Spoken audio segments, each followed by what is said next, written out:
Et dans Smart Immo, pour ce début 2026, on va se poser cette question, est-ce qu'on peut réellement être agent immobilier performant sans intelligence artificielle pour cette année et les suivantes? C'est la question qu'on va poser à notre invité, Reda Mahfoud. Bonjour. Bonjour Fabrice. Vous êtes le patron de Orisha Real Estate et vous avez pas mal d'analyses, de données, hein, puisque on a vu que déjà pratiquement les 2 tiers des agents immobiliers, on en a croisé d'ailleurs pas mal au RINT, hein, au salon du Real Estate Nouvelle Technologie, c'était fin d'année dernière, utilisent déjà cette intelligence artificielle. Alors, comment ils l'utilisent? Est-ce que vous avez déjà un panorama de ces agents? Comment ils s'en servent aujourd'hui de l'intelligence artificielle? Alors, la question est importante parce que derrière l'IA, on met beaucoup de choses. Et aujourd'hui, l'agent immobilier utilise l'IA pour plusieurs cas d'usage qui sont eux-mêmes très différents.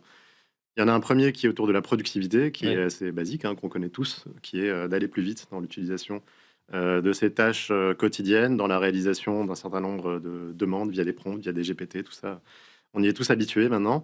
Il y a des choses qui sont plus spécifiques au monde de l'immobilier, notamment la partie réactivité vis-à-vis d'un certain nombre de demandes, vis-à-vis du traitement de mail, vis-à-vis d'une capacité à répondre 24 heures sur 24, par exemple, à des sollicitations.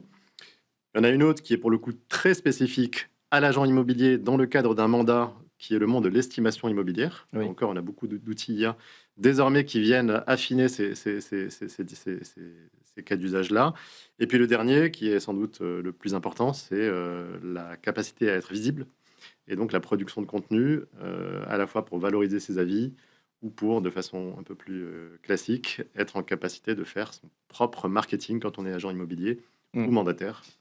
Voilà, quelques cas d'usage dans l'IA qui aujourd'hui. Le problème, Reda Mahfoud, c'est que les clients, eux aussi, se servent de l'IA et donc sont de plus en plus informés. On a une espèce de compétition comme ça où on a envie de se demander, aujourd'hui, l'agent immobilier, comment il reste en avance par rapport à un client qui est également ultra informé, qui a aussi ses outils à disposition, qui a ChatGPT qui finalement peut lui donner une réponse instantanée.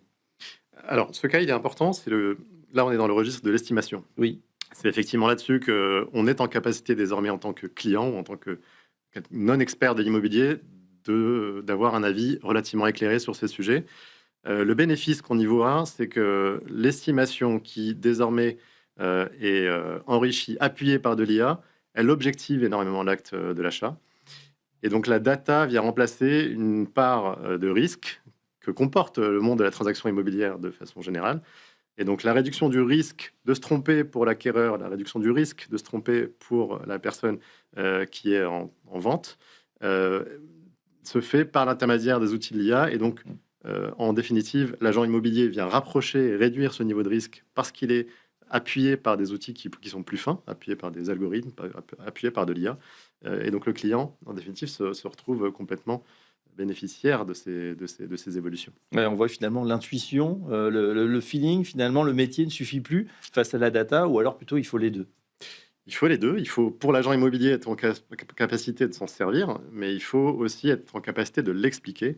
Et c'est là où la production, là on va plus dans le registre de l'IA générative, la production de rapports, la production d'éléments étayés, documentés, qui viennent capter un certain nombre d'informations publiques sur Google Maps, sur les cadastres, et de rassembler tout ça et de produire un rapport d'estimation, est quelque chose qui désormais devient de plus en plus incontournable si on est sur ce segment très spécifique de l'estimation. Ouais, c'est ce que vos outils aujourd'hui permettent de faire, c'est-à-dire vous arrivez à agréger comme ça toutes sortes de données pour en faire des métadonnées? Tout à fait. Notre rôle, Orisha, est effectivement de fournir aux professionnels de l'immobilier des outils pour leur donner plus de vitesse, de pertinence, de productivité. Et donc l'IA répond à ces trois segments, ces trois volets qui sont dans les trois cas fondamentaux. Et notre mission, effectivement, en tant que leader de ce secteur, est d'être en avance de phase sur les évolutions. Ouais, alors on prédit, hein, beaucoup de la fin, ça peut être la fin des journalistes, la fin des notaires, la fin des médecins. Est-ce qu'il y aura une fin de l'agent immobilier tel qu'on le connaît, ou est-ce que justement on va vers un agent immobilier augmenté avec ces outils? Vous aviez parlé de productivité, vous avez parlé des réseaux sociaux, bien sûr des estimations. Alors sur les estimations, on sait désormais comment sur les deux autres plans, que ce soit sur la productivité au quotidien ou sur sa notoriété, son branding, peut-il faire pour justement performer en 2026 cet agent immobilier? Alors, on est assez convaincu que l'agent ne sera pas remplacé, même qu'il ne sera jamais remplacé, pour une raison simple, qui est que les trois volets de l'IA tels qu'on les voit en train de se développer répondent tous à un seul et même objectif, qui est d'augmenter l'agent et surtout pas de le remplacer. La vitesse, la productivité, la capacité à communiquer en externe, Tout ça permet à l'agent de se décharger d'un certain nombre de tâches et, par conséquence, d'être plus présent auprès des clients, d'être plus au contact de ses visites et de réduire, en définitive, le délai qui se trouve entre le moment où il rentre un mandat et le moment où la transaction se fait. La valeur ajoutée de l'agent immobilier, elle est avant tout humaine, elle est relationnelle, elle est d'être en contact avec ces personnes-là et de les rapprocher. Donc, cette dimension-là très humaine fait que l'agent immobilier, d'ailleurs, un peu plus que d'autres métiers, notamment que vous avez cités, sera, je pense, protégé sur le long terme et plutôt augmenté sans trop de doute. Ouais, donc les outils, on a dit juste pour la productivité, bah, ça tout le monde le sait, donc ça va être par exemple recueillir la donnée, mais aussi communiquer vis-à-vis de ses clients.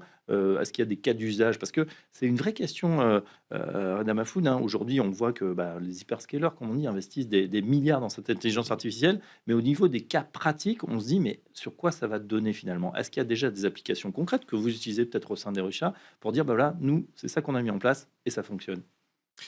Oui, vous avez parlé de production de contenu. Ce point-là, il est fondamental puisque avant l'ère de l'IA, le contenu, les réseaux sociaux ont connu une très très forte croissance et sont toujours en croissance. Et donc la démultiplication des contenus et l'IA générative vient complètement faire exploser cette volumétrie, ce qui fait que l'agent immobilier, dans son quotidien et en particulier dans le monde des mandataires, est obligé de communiquer plus qu'il ne le faisait auparavant, puisqu'il y a une course à cette production de contenu.